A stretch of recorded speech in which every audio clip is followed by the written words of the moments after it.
Well, hello, everybody. Hope that you are, hey, it was great. I hope that you guys are having a fantastic Sunday so far. We are in week 2 of a series called Follow the Leader, but before we get to that, I want you to look at something that is in your seat that's extremely exciting, and it's not just you. You're exciting as well, but there is an invite card in your seat for a thing called a block party. How many of you like parties? Only a few of you. Well, it's about to get better, so I'm going to give you some news about this particular block party. This is the third time we've done this. Last year we had about 800 people come through our doors for this block party, so it's an incredible way for us to be able to reach out to our community, share the love of Jesus. And at this block party, so essentially to my left, your right, out in this field, what you're going to see is a bunch of free food. How many of you like free food? You should erupt into applause every time I say free food from this point forward. So, yeah, there'll be some free food out there, and there will be giant slides, like a 25-foot tall slide for the kids and for the adults who are kids at heart. And there's going to be free food, and there's going to be, we're getting weaker, guys. And there's going to be a giant obstacle course, a lot of different games, a lot of different fun things for our community, and a lot of free food. So, there we go. We're getting better.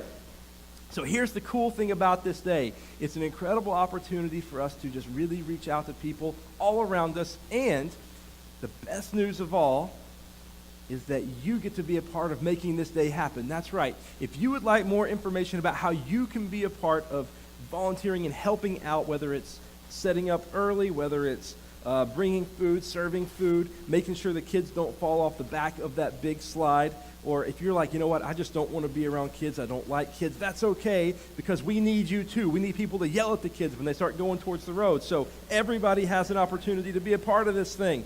And if you want more information about how you can be a part, make sure that you stop by our lobby, by our information table. There are some sign-up sheets out there. Make sure that you stop by, take a few seconds, fill that out, put your name, phone number, social security number, no, not all that stuff, but just let us know how we can get in touch with you so that we can let you know how you can be involved. But the best way that you can be involved and that every single person in the room can be involved is everybody hold up that card that's in your seat. Yeah, wave it around. I want you to take that with you. It is yours, but it is not your invite. It is an invite for you to give to someone else to be a part of this. And if you look around and there's a seat empty beside you, a few of you have empty seats beside you, congratulations. You have earned a second card. I want you to take that one too. And you have earned a second card to be able to take and invite someone to be a part of this day. It's going to be incredible, and I want you to be a part of it. Everybody got it? All right, fantastic. Well, now we are in week 2 of a series called Follow the Leader, and the idea behind this series is that if you go to the Gospels, which are Matthew, Mark, Luke, and John, the beginning of the New Testament, these guys wrote some incredible stories about Jesus and his life and some of the things that he did, but what they also write is how Jesus called this group of people, this group of ordinary guys together to follow him. And one of my favorite things about history is being able to see how this ordinary small group of guys got together, followed their leader, and they were able to go on and change the world and really change history forever because of their obedience to following him. And what we learned last week was that when they followed him, Jesus had extended kind of this formal invitation to be their leader, to be their rabbi, to be their teacher. When they accepted this, they were super excited about what he was going to do, and they were going to spend the next few years following him around, learning from everything that he said and trying to emulate what he did. They were going to be like Jesus 2.0. That was their goal. And so they followed him, and they were able to change the world. And what we learned last week was that there were actually 3 different types of people that followed Jesus around. The first group of people were like the super religious elite people, the ones that thought they were already perfect.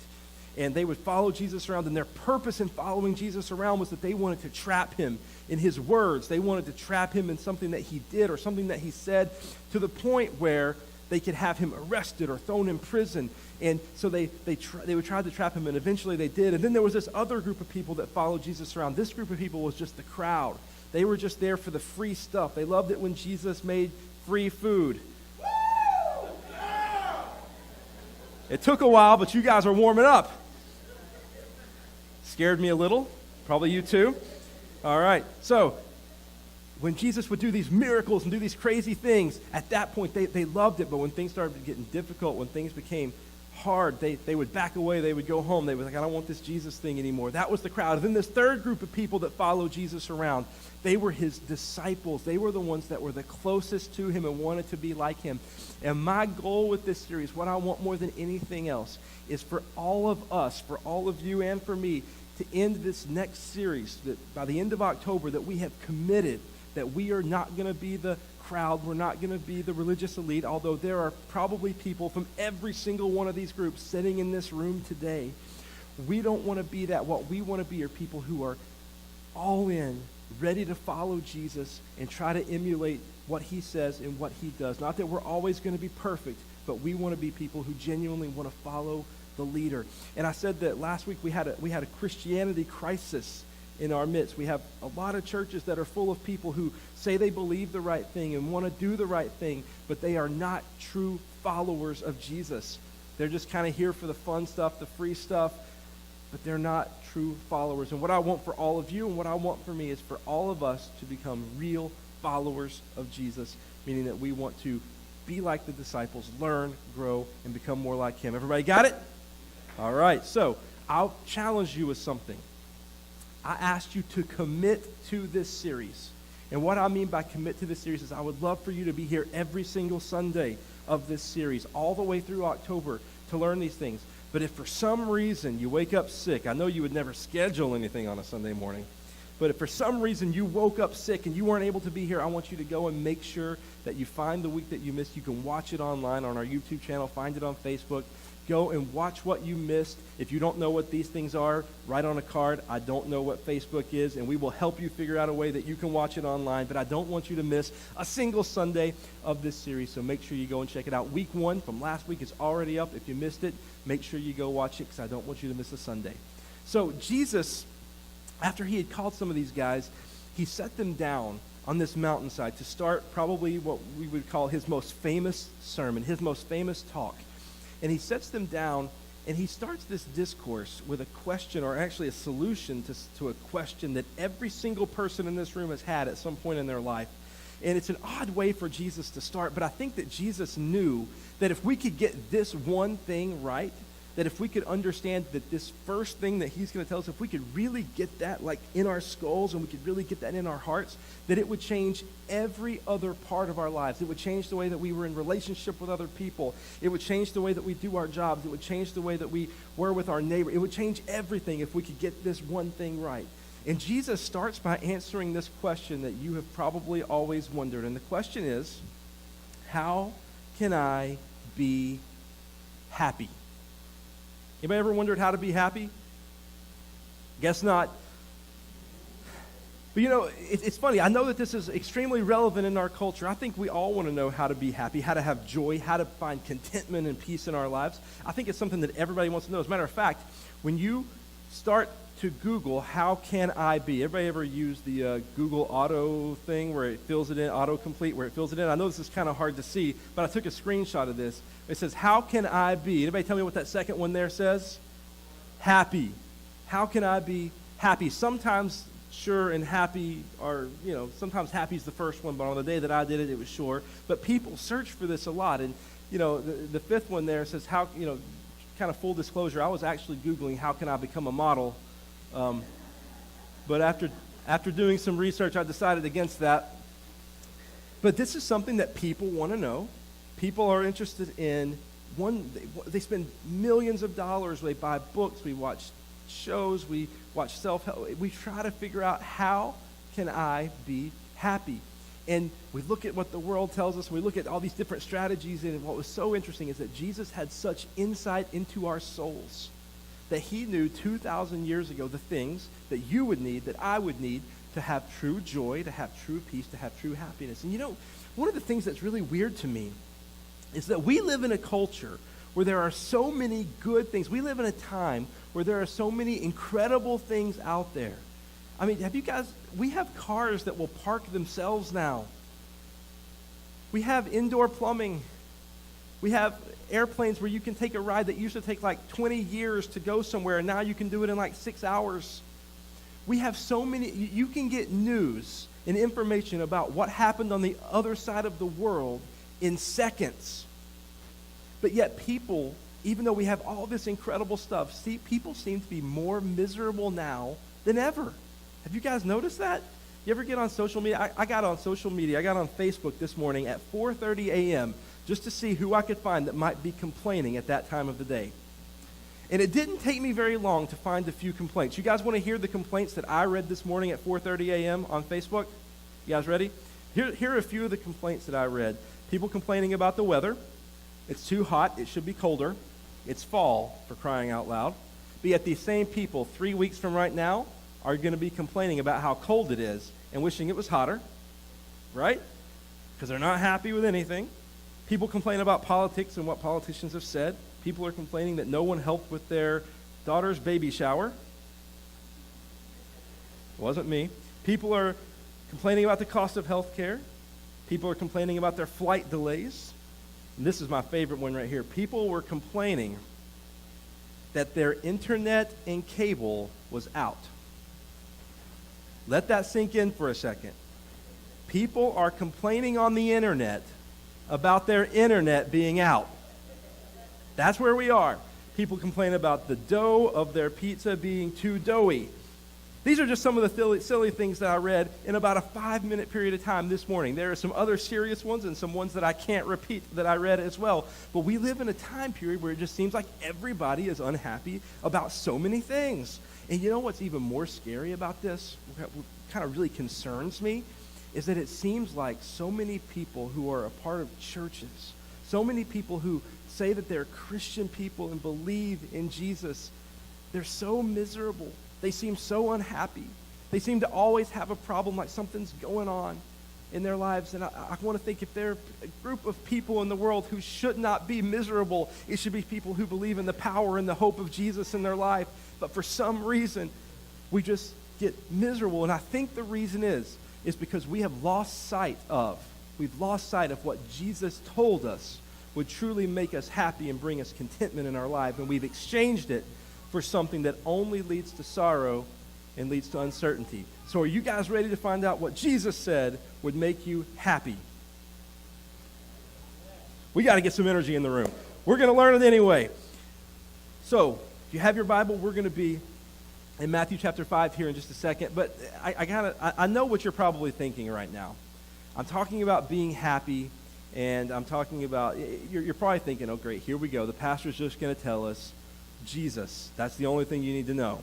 Jesus will make you happy, right? The typical church answer is always Jesus. And I'm going to tell you guys a joke, but this is like an old pastor joke. And sometimes these old pastor jokes are only funny to pastors. But I need you to do me a favor this morning. You're on my team, so when I finish this joke, I need you just to laugh. Can you do that? No, the joke's not over yet. Will you just laugh for me, even if you don't think it's funny or if you've heard it before? Everybody in on this?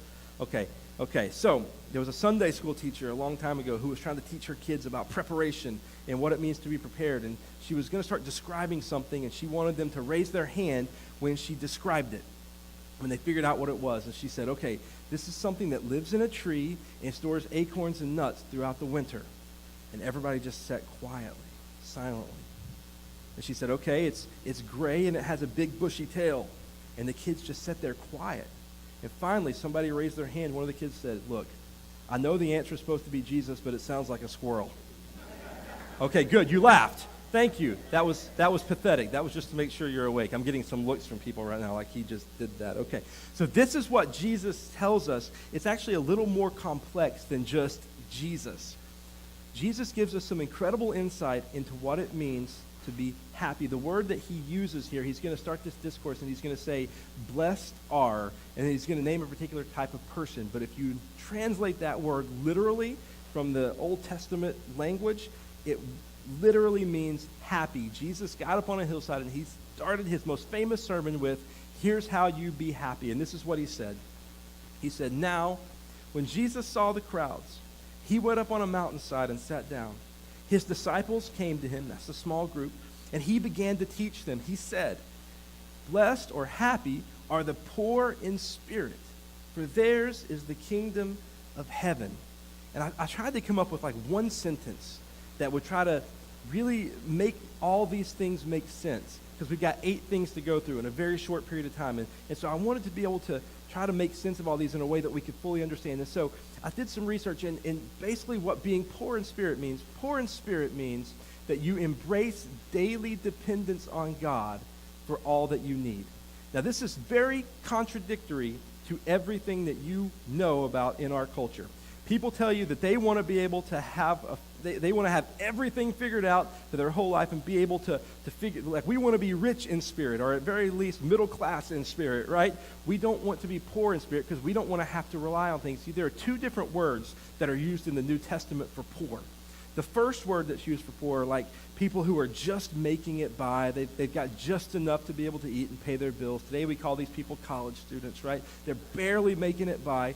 And then you've got this other word for poor. And this word for poor literally means the people that you read about in the New Testament who are like begging on the side of the street, and nobody wants anything to do with them. They're the social outcast, and people will occasionally throw them some change, and they don't know where their next meal or where their next money is coming from. These are the people that Jesus was talking about when he said poor in spirit. What he basically means is, I want you to learn how to, this is so difficult, but I want you to learn how to rely on me, or on God, for everything that you would ever need. And I want you to learn to not rely on you for everything that you would ever need. And if you want to be happy, you have to learn how to rely on me. Now, that's a very difficult thing for us to do. And a lot of times when Jesus would tell, basically every single one of these things that Jesus is going to tell us are the keys to happiness, he told a story about, or gave us an example about later. And one of the things that he said later on in Matthew was that there was this guy who walked into the temple one day, and he was one of those religious leaders that thought he was already perfect. And you know what he began to do? He began praying about himself. This is a horrible thing to do, by the way, just in case you're taking notes. He began thanking God for making him better than other people. Not a safe thing to do. He began thanking God that he wasn't as bad as those sinners. He began thanking God that he wasn't as bad as all of those horrible people that are doing horrible things. And Jesus said that he walked out, and he had only with him what he came with, and that was his own righteousness. And then there was this other guy that walked into that same room, and he was a tax collector, and he wouldn't even come near the front. He was scared to go near the front of the room, and he sat in the back, and he was pounding on his chest and crying, saying how unworthy he was and that he needed forgiveness and that there was nothing he could do about it. And Jesus said he walked out with something that the other guy didn't walk out of, because he knew he was in need and there was nothing that he could do about it. And Jesus says, if you truly want to be happy in your life, if you truly want to have joy and contentment and peace in your life, you have to learn that it comes not when you think that you can figure it all out on your own, but when you surrender that to God and ask him to fulfill everything that you need. And when you do it the other way, we become very self-centered. Do you guys notice that we kind of live in a very me-centered world right now? If I had to ask you to take a guess, how many selfies do you think are posted on social media every day in this country? Turn to the person beside you and give them a number. How many selfies do you think are posted every single day in this country? I heard a couple of thousands. The answer is over 1 million every day. And what's more interesting about that is that 36% of that million are they are enhanced in some way. They don't even put the real picture. You know, we used to take pictures of other people. Now we take pictures of ourselves, and we put them all over the internet. And what's so crazy is we become a very me-centered generation. We want it to all be about us, but the problem is that leaves us very, very ungrateful. That leaves us, and ungratefulness always leads to unhappiness. And Jesus had that kind of insight into who we were thousands of years ago. And he says, listen, if you really want to be happy and have contentment in your life, it starts when you learn where everything comes from. Learn to rely on God for everything that you need. And it doesn't matter whether you're rich, have a lot of money, or poor, have a very little bit of money. If you learn to rely on God for everything that you need, you will be happy. Happy. Second thing that Jesus says that I think is extremely important is found in verse 4. It says, blessed or happy are those who mourn, for they will be comforted. Now, this is a tough one because nobody you don't think about mourning, being sad, as being something that will make you happy, right? And so I started doing some more research on this as well, and most scholars believe that Jesus isn't even just talking about mourning for yourself. He's talking about entering into or going into another person's life and being able to mourn with that person. Or essentially putting it like this, being able to mourn with others shows our ability to be able to be relationally connected to others. And so essentially it's like if you can enter into or help or be there for somebody else in their pain and distress and what's going on in their life, Jesus says that's how when you learn to pour yourself out, that's when you can have happiness. Jesus' most famous parable probably is the parable of the Good Samaritan. And he's talking about a guy who was kind of kicked and beaten up on the side of the road, and he was just kind of left there to die, and a couple different people walked by him and never said anything, never did anything for him. And then this Samaritan guy who had no business talking to him because Jews and Samaritan people had nothing to do with each other, this guy walked by and he picked him up and he helped him to an inn, and he paid for it, and he kind of nursed him back to health, and he entered into his pain and into his life. And what Jesus is saying is look, the older I get, the easier it is for me just to kind of want to avoid people whenever I can. You guys ever notice that? You just kind of like, I don't, especially I want to avoid people who are in pain. I don't want to deal with that. But Jesus says, listen, if you want to be truly happy and have contentment in your life, you should run to people who are in need. And not that you have to solve their problems, but just join with them where they are, and you will be happy. And then he goes on to say this, blessed are, or happy are, the meek, for they will inherit the earth. And you may not know what meek means, and meek's kind of this old word, and I used to think it just meant like kind or nice, and I started looking it up a few years back. It actually goes deeper than that. To truly be meek means this. Meekness means taking second place instead of first place whenever you can. And he's not talking about like a race that you're running or anything, but just in your life, second place instead of first place whenever you can. And I looked this up on dictionary.com the other day, and just to show you kind of what our culture thinks about this word meek or meekness, the example sentence that's used on dictionary.com says, his friends made fun of him for his meekness. So this is not something that's really valued in our culture, but basically it means taking second place instead of first place whenever you can. And I think about Jesus' example, like when he let the disciples, when he washed the disciples' feet, when he should have taken the place of power or authority or taken the place as master, but yet he relinquished that and gave it to them when he served them. And he even said that he came not to be served, but to serve. And so what would that look like in your life if you began taking second place whenever you could instead of first place? What would that look like in your marriage? What would that look like in your family? What would that look like at your job? What would that look like with your neighbors? What would that look like in your life if you began practicing this principle? Jesus says if you want to be happy and you want to find contentment, you will take second place instead of first whenever you can. And then he goes on to say this in verse 6. He says, blessed are those, or happy are those, who hunger and thirst for righteousness, for they will be filled. And this simply means this. To hunger and thirst for righteousness means to crave a relationship with God above everything else. Crave a relationship with God above everything else. Now, this seems simple, but, it's like we tend to put many other things in this place in our lives. We tend to put relationships or money, or we tend to put power or needing approval in these places. But if you follow those things out to the logical conclusion, you will see over and over and over again that these things do not fill where we are. They do not help us have happiness or joy in our lives. They only lead to emptiness. For example, if you try to put money as your life's pursuit and you finally get some money, guess what you're going to want next? More money. And then when you get more money, guess what you're going to want after that? You guys are all over this. And then when you get that much more money, guess what you're going to want after that? More money, because it's an endless pursuit and it's always going to come up dry and it's never going to fulfill that joy and that contentment that you want in your life, that happiness. But Jesus said, if you put a pursuit of God and a relationship with him as the primary focus of your life, you will have happiness and joy. And then he said this, blessed or happy are the merciful, for they will be shown mercy. Now, to show mercy means that you extend forgiveness or generosity to the same measure it has been given to you. You've probably heard the phrase, I want to get even, right?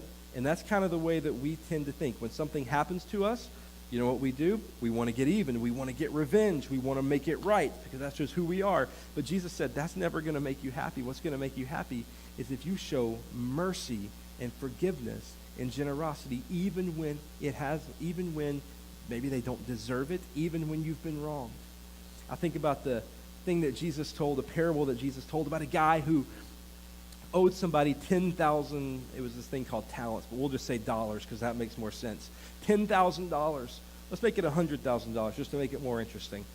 $100,000, and this guy called him out on it, and he was going to sell his house and sell his family, separate everybody away, and the guy began begging for forgiveness, and he was shown mercy in that spot, and he was forgiven everything that he owed. And then he turned around with everything that he had been forgiven, and he turned around and somebody owed him a small debt.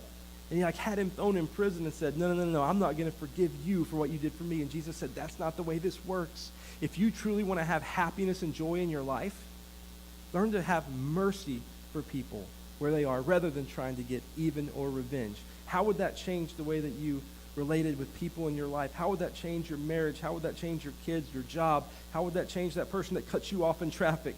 Learn to have forgiveness for people and mercy for people, and you will be happy. Then Jesus said this, blessed or happy are the pure in heart, for they will see God. Now this is the really easy one here. To be pure in heart means to keep your heart free of sin. No problem, right? Easy. Actually, this is probably very difficult, but I think what Jesus is saying here is don't let yourself get comfortable with sin in your life. Don't just let it stay there. When you feel that in your life, when you feel that creeping in, learn to figure out ways to move past it, find accountability, whatever it takes, but don't just harbor sin in your heart if you want to have true joy and happiness and peace. Then he says this, blessed are the peacemakers, for they will be called children of God. Now, a peacemaker is one who prioritizes relationship above personal vindication. A peacemaker is one who prioritizes relationship above personal vindication. Just a quick question to wake everybody back up here this morning. How many of you have ever been kind in your life? Okay, good. I'm talking to the right group of people then. Now, when you're in a conflict with somebody, here's what tends to happen. You tend to spend like 99% of your energy and your time trying to convince that person that you are right, that you are correct, and you want them to understand that you are correct and right. Now, guess what happens when that other person is in conflict with you? They're spending like 98% of their time and energy trying to convince you that they are right. And so what happens is there's conflict. But what if we had like a big paradigm shift? What if instead of spending all of your energy and time trying to convince someone that you're right whenever you're in conflict, what if you began spending more of your energy and more of your time, and you have to be really intentional about doing this, but what if you spent more of your energy and time trying to learn or understand where that other person is coming from in the conflict? That would change everything about the conflict. That would change the way they approach it because you would completely disarm them. That would change the way you approach it. And if you've got two people that are spending more time trying to understand where the other person is coming from in a conflict, guess what happens to that conflict? It tends to go away a lot quicker. And man, I look at like where we are in a nation right now, and I look at where we are with our country. I don't usually say anything political or controversial at all. And if you weren't paying attention before, now you are. But I just feel like with where we are, with all the division that we have, if people would just apply this principle, if they would learn to look on and spend the majority of their time, our time, trying to listen and understand as opposed to beat our chest and say we're right, we would be in such a better place. And if we would apply that to all of our individual lives, I know you can't change the world overnight, but if you would apply that to every individual relationship you had, Jesus says it will bring happiness to your life. Yeah. Then he says one last thing here. He says, this is the toughest one of all. He says, blessed are those, or happy are those, who are persecuted because of righteousness. For theirs is the kingdom of heaven. Blessed or happy are you when people insult you. That doesn't sound right. Persecute you and falsely say all kinds of evil against you because of me. Rejoice and be glad, because great is your reward in heaven, for in the same way they persecuted the prophets who were before you. And just to kind of put this more simply, this says, blessed are those, or happy are those who value being right with God above all things. And the disciples, these guys that Jesus was telling that to, they took this really sank in with them because they valued being right in a right relationship with God above all the persecution that they faced. And so Jesus says really, really clearly, look, if you're looking to be happy and have joy and contentment in your life, and I hope that all of you are, you're not going to find it in circumstances. Matter of fact, check this out. According to Jesus, happiness is not in a set of circumstances, but it's the fruit of a right relationship with God and people. And I think the reason that Jesus took the time at the beginning of his best sermon, his greatest, most well-known sermon, to tell us how to find contentment and happiness is because he knew that if you get this right, if you let this penetrate your heart and you are a truly happy, not miserable individual, that it will affect every other part of your life.